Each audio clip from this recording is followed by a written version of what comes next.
ABC30 Action News AM Live starts now with breaking news. We have breaking news. Deputies are on the scene of a helicopter crash in Fresno County. The sheriff's office said that it received a report of a missing aircraft at about 11 last night. Deputies have been looking for a crop dusting helicopter and its pilot all night.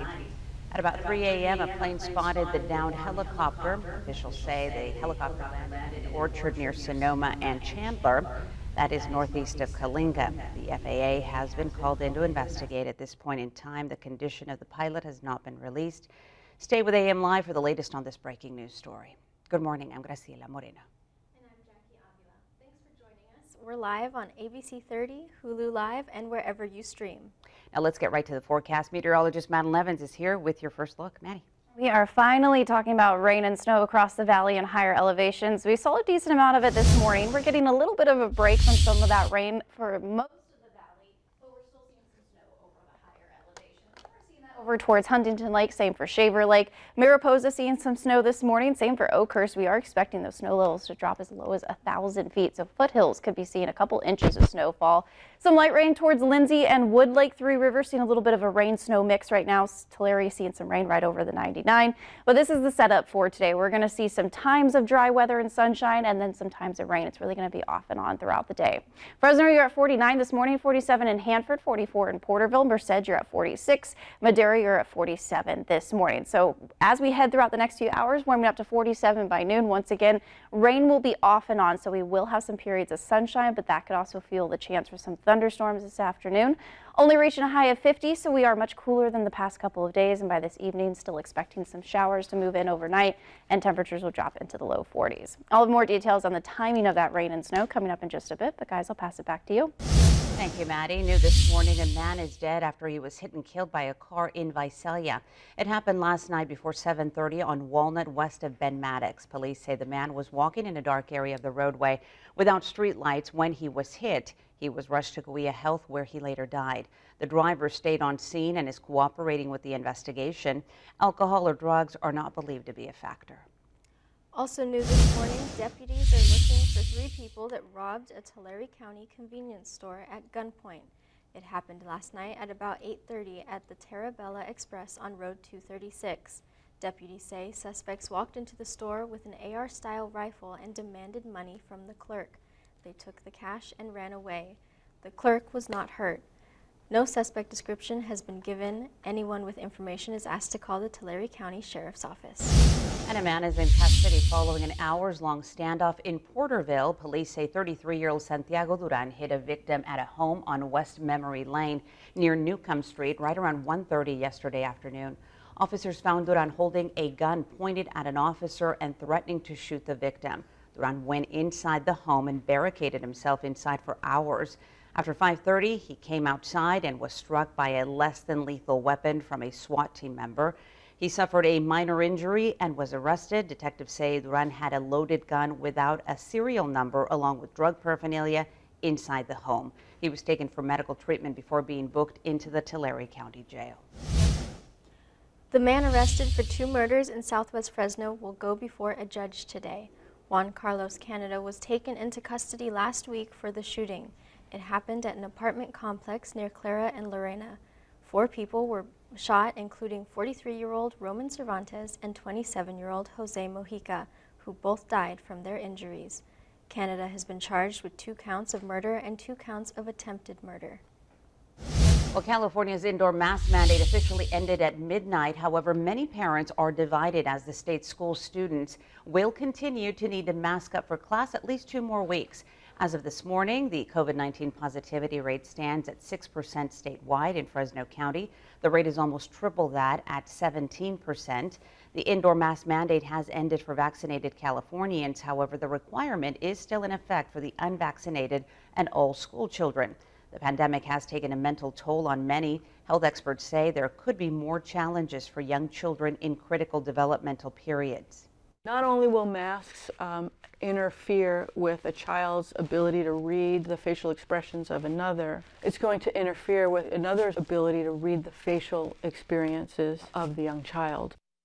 Dr. Napolitano says that parents should pay attention to identifying if their child is expressing behavior like that and then find ways to help them build up confidence. Health experts stress masks reduce the spread of COVID-19. The state will reassess mask requirements for K through 12 students on February 28th. Happening today, Sanger City Hall will reopen after being closed for several weeks. Late last month, city officials approved the emergency closure in an attempt to stop the spread of COVID. This was at a time with a surge of infections. But now, state and county health officials show that trend is down, and Sanger City officials feel it's safe to once again welcome back customers. The city says it will continue to follow the state's masking policies as they navigate the reopening. And out of the latest on the conflict between Russia and Ukraine, Russian officials claim that they are pulling back troops from Ukraine's border. However, U.S. intelligence is saying the opposite. As ABC's Ike Jachi reports, a message was sent from President Biden to the Russian people. This morning, the conflict between Russia and Ukraine taking another step toward a possible war. Several hundred U.S. forces at Fort Campbell deploying to Europe. A defense official tells ABC News a mix of infantrymen, military police officers, and logistics personnel will be included in the 3,000 soldiers already heading to the region. President Biden addressing the American people on the importance of American involvement. It's about standing for what we believe in, the right of countless countries to choose their own destiny. Biden pledged that the U.S. would give diplomacy every chance and urged Vladimir Putin to step back from the brink of war. If Russia does invade, the president says that it won't come without costs to our economy, signaling the potential for higher gas prices. I will not pretend this will be painless.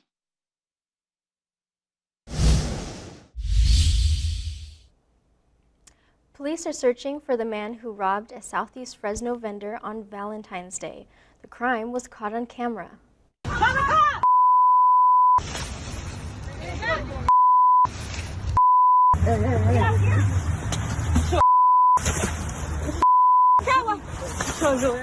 The attack happened Monday night near First and Tulare. The suspect can be seen walking up to the vendor. He then takes several large items and walks away. When the family who was running the stand tries to confront the man, he attacks them. 4 of the victims suffered minor injuries. Police are investigating the robbery. But it's unacceptable. Hard-working people trying to make ends meet, working a family. It was a family of people working at 2 stands to try to make ends meet on Valentine's Day. This random person with nothing better to do comes and starts taking their stuff. Anyone with information about this attack or the suspect's whereabouts is urged to contact Fresno police. A man has been charged with setting a Southern California brush fire that destroyed 2 homes and severely damaged 4 others. 54-year-old Kevin Whitlock of Whittier is facing multiple counts of arson. Los Angeles County prosecutors claim that he started the fire in some brush below several homes. Authorities say Whitlock was found at a nearby canyon soon after the fire started and had been burned. Now, more than 200 firefighters responded to the 4-acre blaze and managed to douse the fire before it caused more damage. Changes are happening at the Fresno Unified School Board meetings. Attendees will now need to pass through metal detectors to enter the boardroom, and more Fresno police will be providing security to monitor the proceedings. This comes after friction during a meeting a couple of weeks ago when Fresno resident Jessica Mahoney came to the podium during the public comment portion of the meeting to discuss the failed attempt to recall trustee Terry Sladek. There was a heated exchange and other board members adjourned the meeting early. The format of the agenda will also change to no longer include communication between the board and the superintendent. Also, in-person public comment on individual agenda items has been removed. The public can now submit written comments prior to meetings.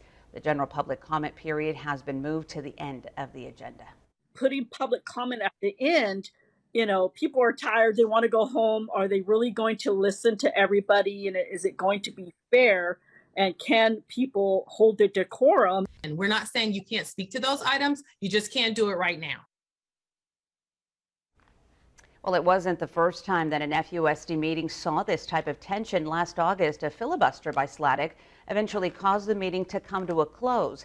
Trustee Sladek says that he plans to make a motion to address the removal of board superintendent communication.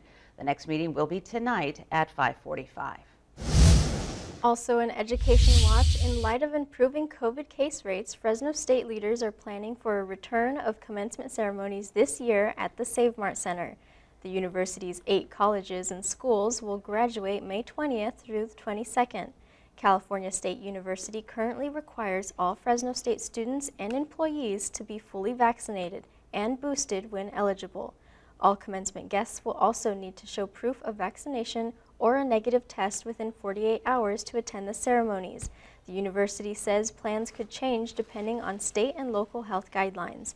Last year's graduation was held outside at Bulldog Stadium. Action News time is 9:22. The City of Angels is about to be colored blue and yellow. For more on today's parade, celebrate the Super Bowl champion Los Angeles Rams.